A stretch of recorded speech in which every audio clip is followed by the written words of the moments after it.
இந்த புயலுக்குள்ள கப்பல் உள்ளே சிக்கிக்கொண்டார்.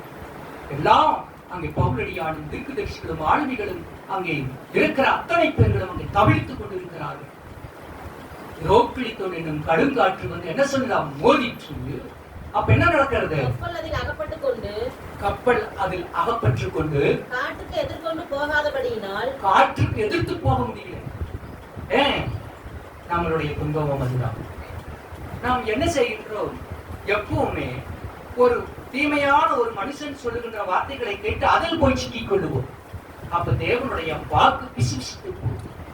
நீ எதை கேட்டு போகின்றாயோ நான் அடிக்கடி நான் சொல்லுவேன், தேவனுடைய ஆலயத்திற்கு போக்குவரத்து செய்த துன்மார்க்கரை நான் என்று சொல்றேன். அவர்கள் அடியுண்டு போனதை நான் காண்கிறேன் என்று சொல்கிறார். நீ பரலோகத்தினுடைய தேவனை தேடுவதற்கு ஆலயம் தேடி வருகிறார். எப்படி வருகிறாய்? துன்மார்க்கமா. மறுபடியும் துன்மார்க்கத்திற்குள்ளே நீ போகிறாய். என் ஆண்டவர் எந்த இடத்தில் நாம் இருந்தாலும் எதை செய்தாலும் என் ஆண்டவர் என்னோடு இருக்கிறார், அதை பார்த்துக் கொண்டு வருகின்ற பயம் இருப்பது கிடையாது. அதனால்தான் நீ துன்மார்க்கம். அழிக்கப்படுவதை நான் தேசத்தில் கண்டேன் என்று சொல்கிறான். ஆலயத்திற்கு, தேவனுடைய ஆலயத்திற்கு போக்குவரவு செய்த துன்மார்க்கர் அழிக்கப்படுவதை நான் கண்டேன் என்று சொல்கிறான். அப்படி என்றால் நீ ஆலயத்திற்கு எதற்கு போகின்றாய்? ஒன்னும் துன்மார்க்கத்திலே ஜீவிப்பதற்காகவா? இன்னும் உன் குணத்தை நீ மாற்றிக்கொள்ளாமல் இருப்பதற்காகவா? தேவனோடு நீ பேசக்கூடாது என்பதற்காக உன்னுடைய கொள்ளாத குணங்களுடைய நாளும் ஆட்டிக் கொண்டிருக்கிறபடினாலே தீயவன் சொல்லுகின்ற வார்த்தைகளை ஏற்றுக்கொண்டு அதன் வழியிலே போவதற்காக சத்தமிட்டு பிளமாக பேசினால்தான் அந்த சத்தத்துக்கு ஒரு மதிப்பு இருக்கு இல்லையா? இதுவாக சொன்னால் அந்த சத்தத்துக்கு மதிப்பு ஆண்டவருடைய பிள்ளைகளாக இருக்கு. இந்த கடும் காற்று மோதுகின்ற பொழுது கப்பல் போயதிலே சிக்கிக் கொண்டபடினாலே அவர்கள் எதிர்த்து போக முடியாதபடிக்கு தவித்துக் கொண்டிருக்கிறார்கள். உணவில்லை, பட்சினி, கடும் காற்று, புயல், நடுக்கடல். என்ன செய்வார்கள்? எதற்காக? என் தேவனை தான் நல்ல போராட்டத்தை போராடுகிறார். இதோ நல்ல போராட்டத்தை போராடுகிறார். நான் கிறிஸ்துவுக்காக எல்லாவற்றையும் குப்பை என்று விட்டுவிட்டேன் என்பதற்காக போய் செய்கிறபடியினால் தான் இல்லையா? அடுத்ததாக அவர் சொல்லுகிறார், அந்த புயலோடு போய் அந்த கப்பல் வந்திருக்கிற கப்பலுக்கு சிக்கிக் கொண்டது. அடுத்தது கொண்டு போகப்பட்டோம். தானாக போகுது காற்று. அந்த பக்கம் எல்லாம் போகுது, அந்த பக்கம் போயிட்டு இருக்கிறார். ஏதாவது ஒரு தீவு கிடைச்சா தானே ஏதாவது உனக்கு அங்க ஏதாவது இருக்கிறது நான் சாப்பிட முடியும். ஆகவே எந்த இடத்துல இருந்தும் அவங்களுக்கு ஒரு விடை கிடைக்கவில்லை, ஒரு நிலையான இடம் கிடைக்கவில்லை, தங்குவதற்கு ஒரு போக்கு கிடைக்கவில்லை. எந்த இடமெல்லாம் காற்று போகுதோ அந்த இடமெல்லாம் போய் கொண்டிருக்கிறார். ஏன் போகிறார்கள்? ஆண்டவருடைய வார்த்தைகளை அவமதித்தபடியினால் அவன் சொல்லுகிறான். அங்கே அப்போஸ்தலனாகிய பவுலடியான் சொல்லுகிறான், அந்த வார்த்தை அவர்களுக்கு ஏற்றுக்கொள்ள முடியவில்லை. அந்த கப்பலுடைய ஆளுமையும் அங்கே இருக்கின்ற சேனாதிபதியும் சொல்லுகிறதான் ஏற்றுக்கொள்கிறார்கள். இன்னும் தேவனுடைய மனுஷன் சொல்லுகிறதை ஏற்றுக்கொள்ள மறுத்து போகிறார்கள். நம்மளும் அப்படித்தான் இருக்கிறோம். ஆண்டவர் என்ன சொன்னார்? ஆண்டவர் என்ன சொல்லிக் கொண்டு இருக்கிறார்? நாம் இஷ்டத்தை எல்லாம் விட்டுவிடு என்று சொல்லுகிறார். நம்முடைய எண்ணத்தை எல்லாம் தள்ளிவிடு என்று சொல்லுகிறார். இதையெல்லாம் விட்டுவிடாமல், அது எல்லாம் தள்ளிவிடு பண்ணாமல் நாம் ஆண்டவருக்குள்ளாரே நம்மளுடைய எண்ணத்தையே நடத்தி கொண்டு தேவனுடைய வாக்குக்கு எதிரடையாகி போய் கொண்டிருக்கிறோம். நாம் போன கால் போன போக்கிலே போய் கொண்டிருக்கிறோம். தானாக போகின்ற கோடங்கள் எல்லாம் தடுமாறி போகும் என் தெய்வம் நீ. தானாக போகின்ற கோடங்கள் எல்லாம் தடுமாறி போகும் என் தெய்வம் நீ. என் சீத்தம் வேண்டாம் என்னோடு வாழும் உன் சீத்தமே நிலையேறட்டும். என் சீத்தம் வேண்டாம் என்னோடு வாழும் உன் சீத்தமே நிலையேறட்டும். உம்மைத்தான் நம்பி நான் வாழுகிறேன், உம்மை நம்பி உலகில் யாரும் இல்லை. அந்த கடும் காற்றிலும் காரிலும் சூழ்ந்திருக்கிற வேலையில் பசிக்கும் பட்டினிக்கு புறத்துகின்ற வேலையில் தன் ஜீவனே தனக்கு நிலையா இருக்கும் என்று அறிய முடியாத காலத்திலே அவன் போய்கொண்டிருக்கிறான். தேவனுடைய ஆண்டவருடைய நாமத்தை பரப்புவதற்காக. ஆகவே அவருடைய வார்த்தை ஏற்றுக்கொள்ள முடியவில்லை. இப்ப அவர்கள் போய்கொண்டே இருக்கிறார்கள். கடலை போகின்ற போக்கில் யார் ஒருவர் தேவனுடைய வார்த்தைகளை அவமதிக்கிறார்களோ, யார் தேவனுடைய வார்த்தைகளை அசட்டை செய்கிறார்களோ, அவர்கள் எல்லாம் இப்படி நிலையற்ற ஒரு வாழ்க்கையை அவர்கள் தெரிந்து கொண்டு தான் ஒரு விடை கிடைக்காமல் போய்கொண்டே இருக்கிறார். வேதம் சொல்லுகிறது. 27ஆம் அதிகாரம் 22ஆம் வசனத்தை வாசிக்கலாம். ஆகிலும் திடமனதாய் இருங்கள் என்று இப்பொழுது உங்களுக்கு தைரியம் சொல்கிறேன். அவர் என்னிடம் வார்த்தையை அவர்கள் கேட்கவில்லையே, நான் இனி சொல்ல மாட்டேன் என்று எல்லாம் பவுலடியானவரை சொல்லவில்லை. மறுபடியும் அவர்களிடத்திலே கேட்க முடியாது, நடக்காதவர்களிடத்திலே, தேவனுடைய சட்டத்திற்கு கீழ்ப்படியாதவர்களிடத்திலே மறுபடியும் அவர் அங்கே சொல்லுகிறார். என்ன சொல்லுகிறார்? கற்பச்சேதமே இல்லாமல், மறுபடியும் அந்த வார்த்தையை வாசிக்கலாம். கற்பச்சேதமே இல்லாமல் 22ஆம் அதிகாரம். ஆகிலும் திடமனதாய் இருங்கள் என்று இப்பொழுது உங்களுக்கு தைரியம் சொல்கிறேன். ஆம், ஏனென்றால் இந்த துக்கமும் துயரமும் வேதனையும் கடும் காற்றும் கொந்தளிப்பும் எல்லாமே தேவனை அறியாதவர்களுக்குத்தான். கஷ்டங்களும் துக்கங்களும் துயரங்களும் வேதனைகளும் தேவனுடைய சத்தத்துக்கு மீறி நடக்கிறவர்களுக்குத்தான். தேவனுடைய பிள்ளைகளும் தேவனுடைய பாதத்திலே அமர்ந்து கொண்டே இருப்பார். தேவனுடைய பாதத்திலே அமர்ந்து கொண்டிருப்பார். ஆகவே அவர்களுக்குள்ள அந்த சேதம் வராது.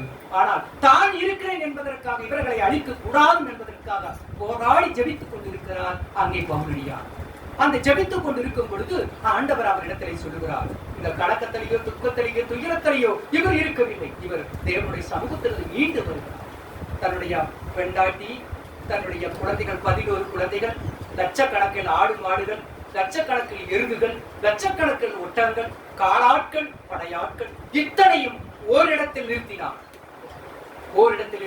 தன்னுடைய மனைவி கர்ப்பவதியாய் இருக்கிற போது, நிறைமாத கர்ப்பிணி, நிறைநாள் கர்ப்பிணியாயிருக்கும் போது அவளையும் ஓரிடத்தில் நிறுத்தினார்.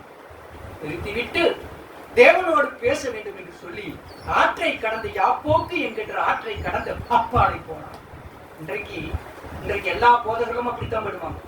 என் பொண்டாட்டி, என் புள்ள, என் பையன், என்னுடைய போதகர்ன்ட்டுப்பாங்க எல்லாரும் உண்டு. ஆனால் இது எல்லாவற்றையும் ஒதுக்கினான் யாக்கோபு. அந்த ஆற்றை கடந்து அப்பாலை போனான். எங்கே? வழி தெரியாத இடம், திக்கு தெரியாத இடம், எந்த இடம் என்று தெரியாத இடம், வழியிலே நடந்திருக்கின்ற நிலையிலே இத்தனை லட்சக்கணக்கான மக்களை விட்டுவிட்டு ஆற்றை கடந்து அப்பாலை போய் ஆண்டவர் விடியளவும் போராடி தேவனிடத்திலே பார்க்கிறார். தேவனோடு பேசுகிறார். சதமல்ல, குடும்பம் சதமல்ல, மக்கள் சதமல்ல, தேவனுடைய நாமம் தான் சதம். ஆகவே அந்த நாமத்திற்குள்ளே அவர் அங்கே பார்க்கிறார். இவரோ இந்த துக்கமும் துயரமும் வேதனையும் கடும் காற்றும் புயலும் கஷ்டங்களும் நஷ்டங்களும் வந்த போதிலும் கூட பவுலடியான் என்ன செய்து கொண்டிருக்கிறார்? என் தேவனையே நோக்கி கொண்டிருக்கிறார். அங்கேதானே நாம் ஒரு வெற்றியின் சிகரத்தை அடைய வேண்டும் என்று சொன்னால், குடும்பத்தை பார்த்தோ, மக்களை பார்த்தோ, உலகத்தை பார்த்தோ, சொந்தத்தை பார்த்தோ, மற்றவர்களை பார்த்தோ வாழ்வதெல்லாம் வெற்றி அடைய முடியாது. ஒன்று, இது எல்லாவற்றையும் குப்பையும் கூடுமாக நஷ்டமாக விட்டுவிட்டு தேவனை மாத்திரம் தரிசித்துக் கொண்டு நடைபெறுவோம் என்று சொன்னால், அங்கேதான் ஆண்டவருடைய ராஜ்யம். ஒரு விண்மீன் அங்கே தோன்றுகிறது. இவரை பார்க்கிறார்கள் இந்த சாஸ்திரிமார்களும் மேற்பர்களும். இதோ கீழே நடந்த பூமியை நோக்கி நடந்து கொண்டு போகவில்லை. அண்ணாந்து பார்த்தார்கள். அங்கு தோன்றுகின்ற ஒளியின் நட்சத்திரங்களை பார்த்து அவர்கள் வழிநடத்தி போய் தேவனை தரிசித்தார்கள். இந்த உலகத்தினுடைய கழிவுகளையோ, முட்களையோ, இங்களுடைய மக்களுடைய இருள்களையோ, மனிதனுடைய எண்ணங்களையோ நாம் பார்த்துக் கொண்டு நடைபெற்றுக் கொண்டிருந்தால் தேவனை தரிசிக்க முடியாது. நாம் தரிசிக்க வேண்டியவர் ஒருவர் மாத்திரமே. அவரை எல்லா கஷ்டமும் நஷ்டமும் வேதனையும் துக்கங்களும் இல்லாமைகளும் இயலாமைகளும் எல்லாம் என் தேவனிடத்திலிருந்து வருகிறது என்று அறிந்து நாம் சந்தோஷத்தோடு அதை ஏற்றுக்கொண்டு கர்த்தரோடு வாழ்கிற போது நீ எல்லாவற்றையும் ஜெயித்து ஜெயமாக வருவார். அதுதான் தேவன் உங்களோடு வாழ்கிறார். இந்த இடத்திலே அவர் சொல்லுகிறார், இந்த அப்ப ஆண்டவர் எத்தனை துன்பம் வந்த போதிலும் தேவனை மாத்திரம் நோக்கி கொண்டிருந்தபடினாலே அவர் சொல்லுகிறார். அந்த வசனத்தை வாசிக்கிறோம், 22வது வசனத்தை. திடமனதாயிருங்கள். அடுத்தது, இப்பொழுது உங்களுக்கு சொல்லுகிறேன், இப்பொழுது நான் உங்களுக்கு சொல்லுகிறேன். என்ன சொல்றார்? தைரியம். இப்பொழுது நான் உங்களுக்கு தைரியம் சொல்லுகிறேன். அடுத்த வசனம், கப்பற்சேதமே அல்லாமல் ஒருவனுக்கு பிராணச்சேதம் வராது. நீங்க ஒன்னும் பயப்படாதீங்க. நீங்க ஆண்டவருடைய வார்த்தை கேட்காட்டி கூட போச்சாது. இந்த பொருள் சேதம் வரும், ஆனால் உயிர் சேதம் வராது. என்ன சொல்றார்? ஏன்னா ஆண்டவரோடு பேசிட்டே இருக்கிறார். நாங்க எல்லாம் கப்பல்ல அமுந்து போயிருமா, இந்த கடல் காட்டுல போயிருமா, கொந்தளிக்கல போயிருமா, இந்த அழகினால போயிருமா, கடுங்காட்டுல போயிருமா, இந்த யுரோக்களி தோடல போயிருமா, தனிக்குள்ள முடி போயிரு கத்தி கதை கொண்டிருக்கிற பொழுது அவர் சொல்லுகிறார், தேவனுடைய மனுஷனாக இருக்கின்றார். இந்த பவுலடியான் சொல்லுகிறார், ஒன்றுக்கும் பயப்படாதீங்க, இந்த பொருள் சேதம் மட்டும்தான் வரும், ஆனால் உங்களோட உயிருக்கு உத்தரவாதம் நான் தருகிறேன். என் தேவன் அவர்களை எல்லாவற்றையும் காத்துக் கொள்வார். பொருள் சேதமை என்று உயிர் சேதம் உங்களுக்கு ஒன்றுமே வராது, நீங்க பயப்படாதீர்கள். அடுத்தது என்ன சொல்றாரு? ஏனென்றால் என்னை ஆட்கொண்டவர். யார் சொல்றா? அவன் சுயமாக சொல்லி நிறைய பேர் அப்படி சுயமா சொல்லிட்டு இருப்பாங்க. கொஞ்சம் இருப்பாங்க, திடீர்னு அன்னிவாசம் இருப்பாங்க, உட்காந்து உடனே பேசிட்டு இருப்பாங்க. அப்ப டக்குன்னு ஒரு ஜபத்தை என்ன டயலாக்கோ தெரியல. ஆனா அவர் சொல்லி என்னை ஆட்கொண்டவர் என்ன சொல்கிறார்? நான் யாரை ஆராதித்துக் கொண்டிருக்கிறேனோ என்னை ஆட்கொண்டவர். அவர் ஆட்கொண்டாதான் நம்ம அவர் சேவிக்க. நம்ம ஆட்கொள்ளலன்னா, நாம ஆண்டவர் இடத்துக்கு ஆண்டவர் நம்மளை பிடிக்கலன்னா, ஆண்டவர் நம்மளை தெரிந்து கொள்ளலன்னா, ஆண்டவர் நம்மளோட பேசலன்னா, நீ என்னதான் சொன்னாலும் நீ உலகத்தை தான் பேசிட்டு இருப்பைய வடிக்கி அவர் ஆண்டவரை பற்றி நீ பேச சொன்னாலும் முடியாது. நாவு எழும்பா, உலகத்தை தான் பேசிட்டு இருப்பீங்க, தேவனை பேச உங்களுக்கு நாவு கிடையாது. ஆகவே என்னை ஆட்கொண்டவரும் நான் சேவிக்கிறவரும். பார்த்தீங்கன்னா நம் ஆண்டவர் நம்மை ஆட்கொண்டாத்தா நம்ம அவரை நேசித்துக் கொண்டிருப்போம், அவரிலே வாழ்ந்து கொண்டிருப்போம், அவரிலே நாம் இருந்து கொண்டிருப்போம். இல்லை என்றால் நாம் அவரை சேவிக்க முடியாது. நாம் தேவன் நம்மை நம்மளோடு ஆட்கொண்டாதான் அவர் நம்ம செய்வோம். ஆகவே என்னை ஆட்கொண்டவரும் நான் சேவிக்கிறவரும் என்ன சொல்கிறார்? தேவனுடைய தூதனானவர் ராத்திரியில என்னிடத்துல வந்து நின்று இப்படி வந்தாரு. நீ கடலுக்குள்ள யோனா சொல்கிறார், என்ன சொல்றாரு? ஆழியின் குழியிலே நான் மீனின் வயிற்றுக்குள்ள இருந்தாலும் நீர் அங்கேயும் இருக்கிறீர் என்று சொன்னான் இல்லையா? நான் மீனின் வயிற்றுக்குள் துதியின் சத்தத்தோட உனக்கு நான் வழியிடுவேன் என்று சொன்னான். எங்க இருந்துட்டு? மீனினுடைய வயிற்றுக்குள் இருந்துட்டு சொன்னான். மீனினுடைய வயிற்றுக்குள் இருந்துட்டு என்ன சொல்றா? நான் துதியின் சத்தத்தோட உமக்கு பலியிடுவேன் என்றார். எங்கு போய்? அந்த துன்பத்திலும் இருளிலும் துக்கத்திலும் கூட அந்த வார்த்தையை அவன் சொன்னான். அவன் மறுபடியும் ஒன்று சொன்னான். இந்த யோனாவிலேயே எனக்கு பிடிச்ச வசனம் இதுதான். யோனாவில் அவன் என்னதான் சொன்னாலும் ஏற்றுக்க முடியல. ஆண்டவர் சொல்றதை காட்டிலும் யோனாவினுடைய நாவிலிருந்து ஒரு வார்த்தை வந்தது பார்த்தியா?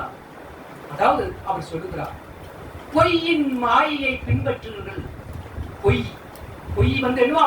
அது மாயை. இந்த பொய்யை வந்து ரெண்டு பேர் ஒன்னு ஜொலிக்கிறதால கேட்டு அடுத்த நிமிஷம் போய் கேட்டு போய் மாற்றி சொல்லுவான். அந்த மாயை பொய். இப்ப சொன்ன பொய் இன்னும் கொஞ்ச நேரம் கழிச்சு நீ என்னப்பா சொன்ன கேட்டு மாற்றி சொல்லிக்குவான். ஏன்னா அது உண்மை இல்லாத சொல்றான். பார்த்தவன் என்ன சொல்லுவான்? இங்க பார், அந்த மரத்துல கொய்யாக்காய் இருந்தது அப்படின்னு சொல்லு. அந்த கொய்யாக்காய் நான் பார்த்திருக்கிறா, உண்மை அதுதான் இல்லையா? அதனால கொய்யா மரத்துல கொய்யாக்காய் இருந்து நான் பார்த்தேன். ஏன்னா உண்மை பேசுறான். பொய் பேசுறேன்னு சொல்லுவா. அந்த கொய்யா மரத்துல ஒரு மாங்காய் இருந்ததுன்னு சொல்லிட்டு போயிட்டாங்க. இந்த கொய்யா மரத்துல ஒரு மாங்காய் இருந்தது. 2 நாள் கழிச்சு நீ எல்லா வார்த்தை காட்டணும், என்னமோ ஒரு பாடம் இருந்தது.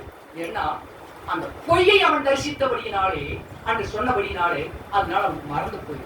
அதைத்தான் அந்த யோனா சொல்லுகிறார், பொய்யான மாயையை பின்பற்றுவர்கள் தங்களுக்கு வரும் கிருபியை போக்கடித்து விடுகிறார்கள். பாத்தியா? இதனால இன்னைக்கு ஒரு பொய் சொல்லிட்டு நீ போயிடுற. அவன் வந்து உன்னாட்ட பொய்க்காரன் இருந்தா அவன் சொல்ற வார்த்தைகளை உண்மையை நம்பிட்டு போயிடுவான். ஆனா அவன் ஒருவன் தேவனுடைய பிள்ளையாக இருப்பான். ஆனால் இந்த பொய் இருக்கையை கொடுத்து உந்தியில் போட்டு வச்சிருப்பான். உந்தியில் போட்டு வச்சு எங்க போயிரு? அந்த உந்தியிலுக்குள்ளதான் கிடக்கும் இல்லையா? நாம் தேவையான ஒரு பொய்க்கு பார்க்கணும். அப்போ இவன் பொய்யானவன், இவன் பொய் பேசக்கூடியவன். இவனை நம்பி எந்த ஒரு பொறுப்பையும், எந்த ஒரு பொருளையும், எந்த ஒரு செயலையும் இவனுக்கு நாம் கொடுக்க கூடாது அப்படின்னு நினைப்பான் இல்லையா? அப்போ அவனை பார்க்கிறவதான் அந்த பொய் தான் முன்னாடி வந்துட்டே இருக்கு. அவன் பொய்காரன், அவன் பொய்காரன், அவன் பொய்காரன். எந்த ஒரு நம்பிக்கையும் அவன் மேல வைக்க முடியாது.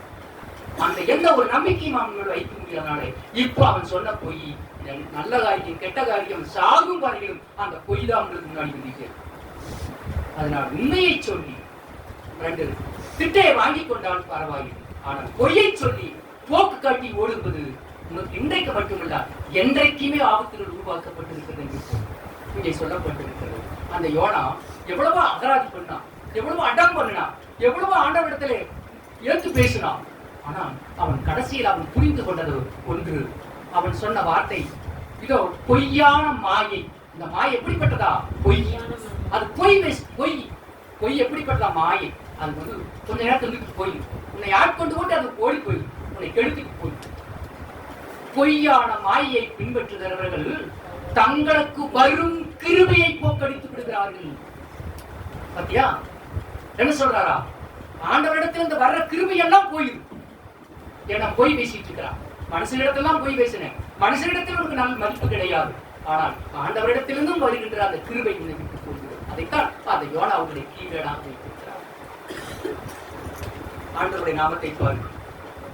இவன் ஆண்டவருடைய பிள்ளையாகி இருக்கிறார்.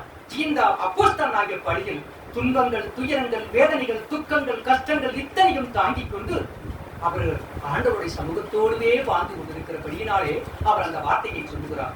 இதோ நீ பயப்படாதே, என்னை ஆட்கொண்டவர். அப்படியா? நாம் இத்தனை கஷ்டங்கள் இருந்த போதிலும் கூட அவங்களோட கத்துறாங்க, கூச்சலிடுறாங்க. ஐயோ நாம் கடல்ல விழுந்துருமே, கடல்ல முழுகி போயிருமே கத்துறாங்க. ஆனா அவன் மட்டும் கத்தில, பவுலடியான் கத்தில. அவர் சொல்லுகிறார், என்னை ஆட்கொண்டவர். யாரை ஆட்கொண்டாராம்? அவனை ஆட்கொண்டார் ஆண்டவர். அதனால என்னை ஆட்கொண்டவர், நான் அவரை சேவித்துக் கொண்டிருக்கிறேன். பார்த்தீங்களா? ஆண்டவர் உனக்கு பிடிக்கலன்னு சொன்னா நீ என்ன சொன்னாலும் அங்க ஏறாது, என்ன சொன்னாலும் அங்க ஏறாது. நீ ஜெபம் பண்ணா ஜெபம் பண்ண மாட்டேன், நீ எந்திரி நேரம்னா எந்திரிக்க மாட்டேன், நீ ஆண்டவரோடு பேசினா பேச மாட்டேன், தேவனுடைய அனுக்கிரகம் உனக்கு கிடைக்காது. அதனால உன்னை அவர் ஆட்கொள்ளும். அதுக்கு சில விதிமுறைகள் உன்னிடத்தில் கேட்கிறார். எப்போதும் தேவனை தரிசித்துக் கொண்டிருக்க வேண்டும். துயரப்படுகிறவர்கள் பாக்கியவான்கள், அவர்கள் ஆறுதல் அடைவார்கள். சமாதானம் பண்ணுகிறவர்கள் பாக்கியவான்கள், அவன் தேவனுடைய புத்திரர்கள் எனப்படுவார்கள். இல்லையா?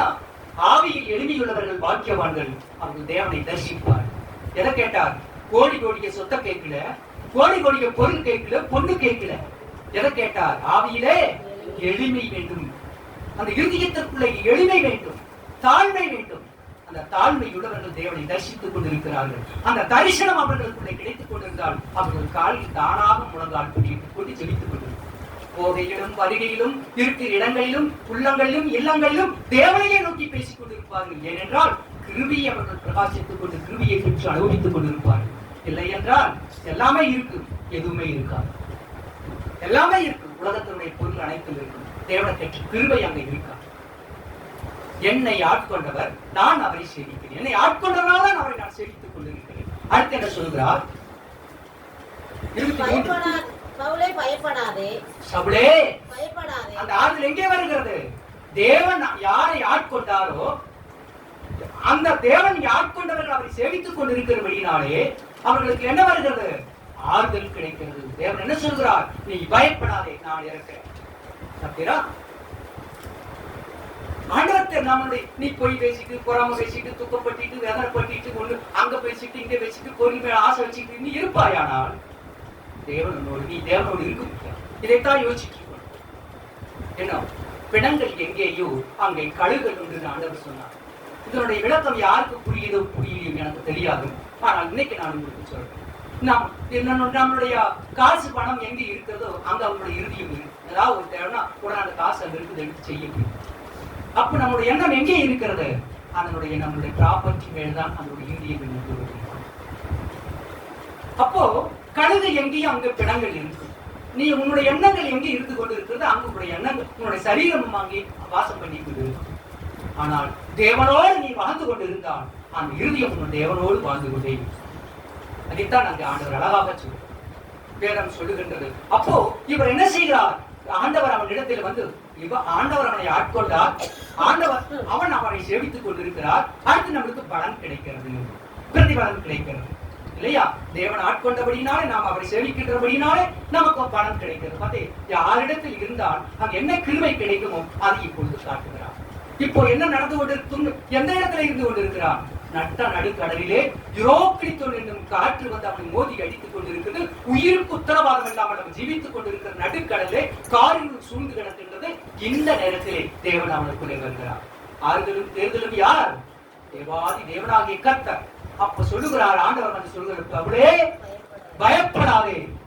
யார் இருக்கிறா? நீ யாரிடத்தில் இருக்கிறியோ அவர்தான் உங்களுக்கு சொல்லுவார். நீ ஒரு துரோகியின் இடத்தில் தான் துரோகத்தை காட்டுவான், நீ பொய்ய இடத்தில் தான் பொய்யை காட்டுவான். ஆனால் யாரிடத்தில் இருக்கிறாய்? பரலோகத்தின் தேவனிடத்தில் இருக்கிறார்.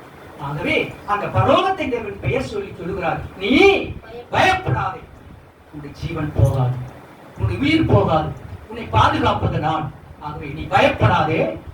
நீ ராயனுக்கு முன்பாக நிற்க வேண்டும். நீ ராயனுக்கு முன்பாக நிற்க வேண்டும். இந்த துயரத்திலும் கூட, இந்த துக்கத்திலும் கூட, இந்த வேதனையும் கூட போய் எவன் ஒருவன் தீயவனா இருக்கிறானோ அந்த தீயவனிடத்தில் போய் நிற்க வேண்டும். ஆண்டவர் சொல்கிறார், எங்கே இருந்து கொண்டு?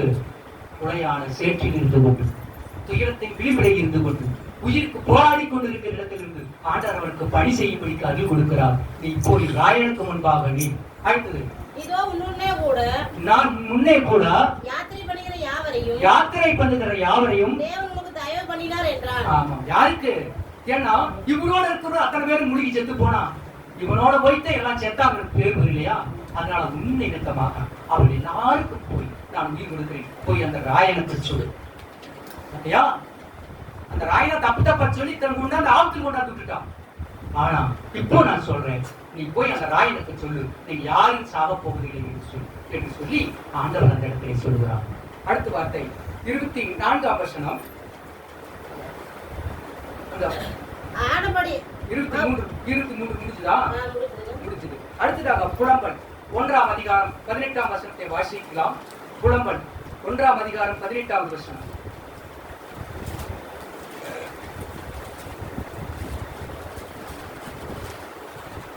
புலம்பல் 1:18.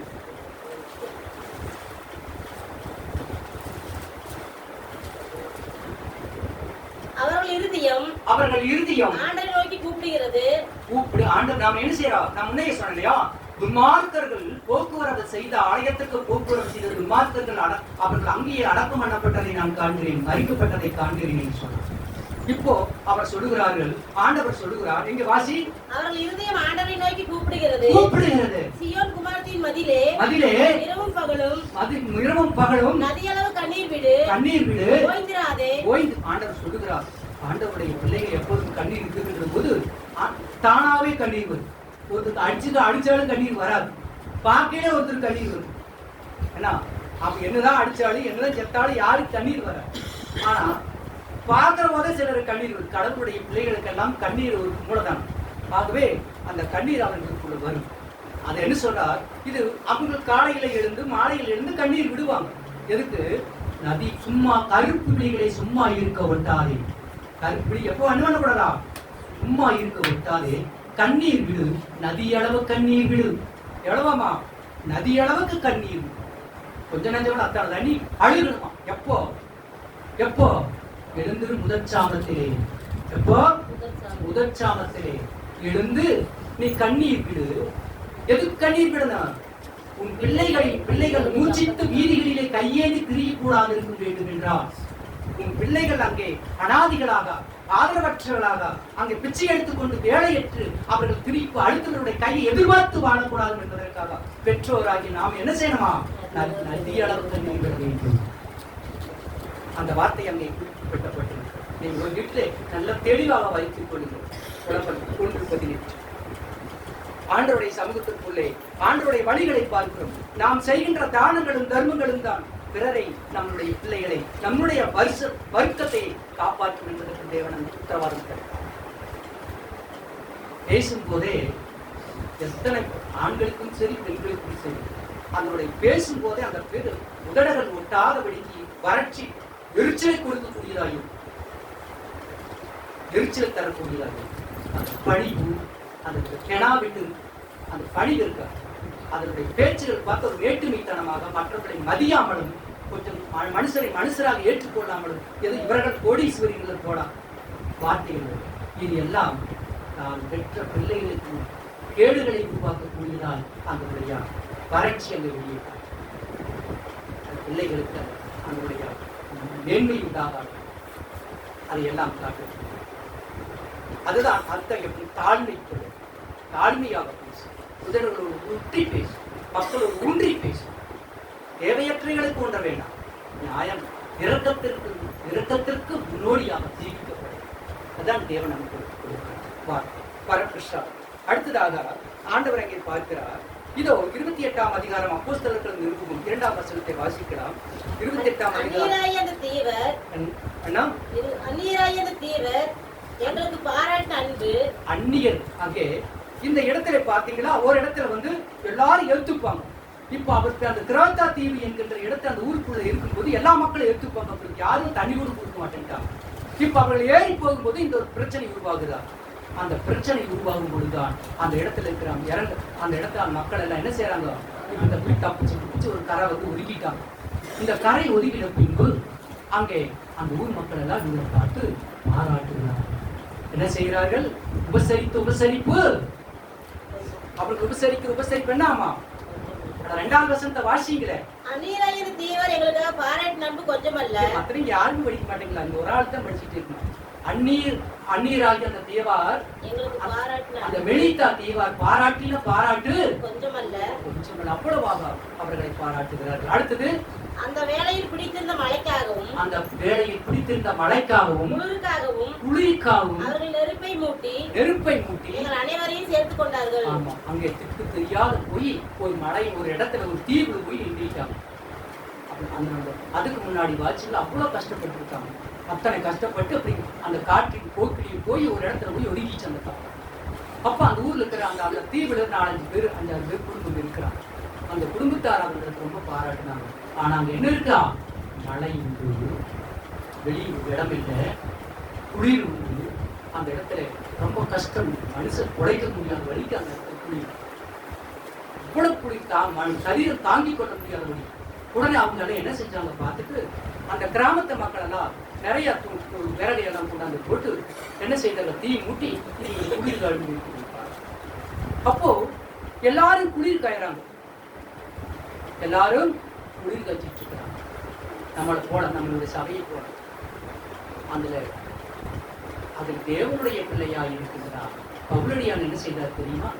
இவங்க குளிர் காய்ச்சிட்டு தீர்ந்து போனா மேலும் குளிர்மே அப்படிங்கிறதுக்காக அங்க கரைகளை ஒதுக்கப்பட்டிருக்கின்ற ஒதுங்கி நிற்கின்ற அந்த நுரைகளும் அதனுடைய சருகளை போய் அள்ளி கொண்டு வந்து அவங்க குளிர் காய்வடிக்கு போட்டாங்க.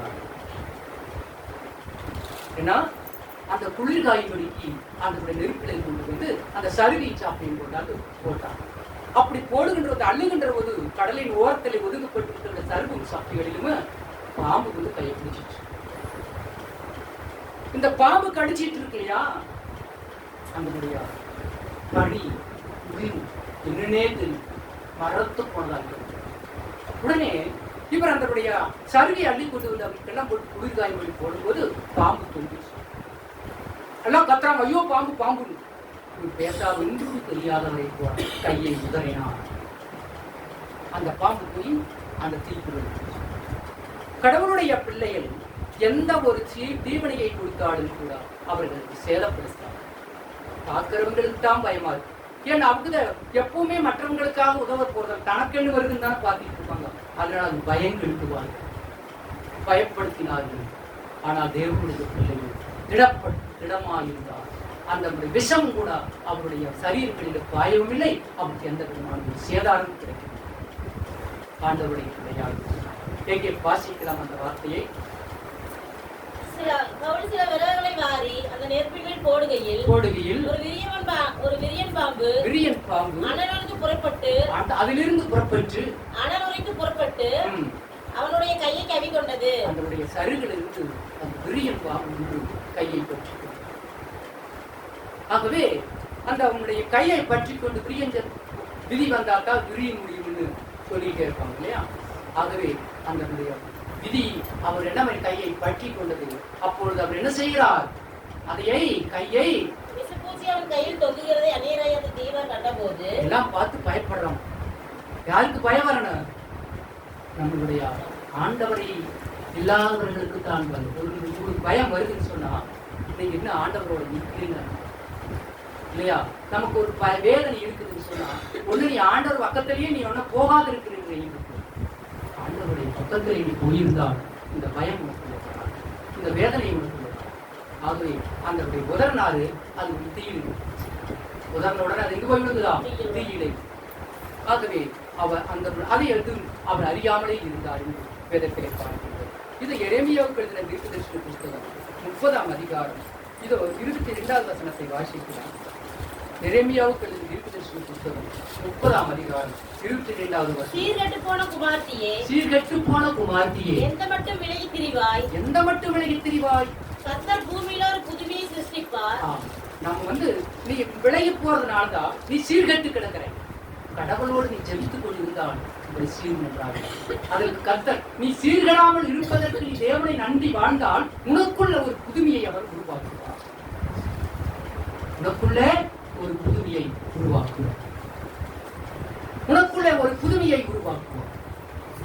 ஆண்டவருடைய நீ சீர்கெட்டு கிடக்கிற, நீ விலகி போனாலும் எப்படி உனக்குள்ள ஒரு புதுமை இருக்கும்? தேவனை பற்றிக்கும். தேவன் ஒரு நேரம் ஆய்க்குள்ளே இருக்கிறது, இனி நடத்த நேரம் இல்லை. ஆகவே கர்த்தருடைய பிள்ளைகளாக இருக்கிறான். நீ தூர போகுதுனால், தேவனை விலகி போகுதுனால சீர்கெட்டு கிடக்கின்றார். நீ சீர்கெட்டு நீ போகாதிருக்க வேண்டும் என்றால் தேவனை அண்டிக் கொள்ளும். தேவனை அண்டிக் கொண்டு இருக்கும்போது உனக்கு ஆண்டவர் புதுமைகளை கொடுத்து காத்து உன் குடும்பத்தை காப்பார், உன்னை காப்பார், உன்னை காப்பார், உலகத்தை நம்பார். தேவன் உன்னை காத்துக் கொள்வார். கர்த்தருடைய நாமத்திற்கு முதல் ஜெபத்திற்கு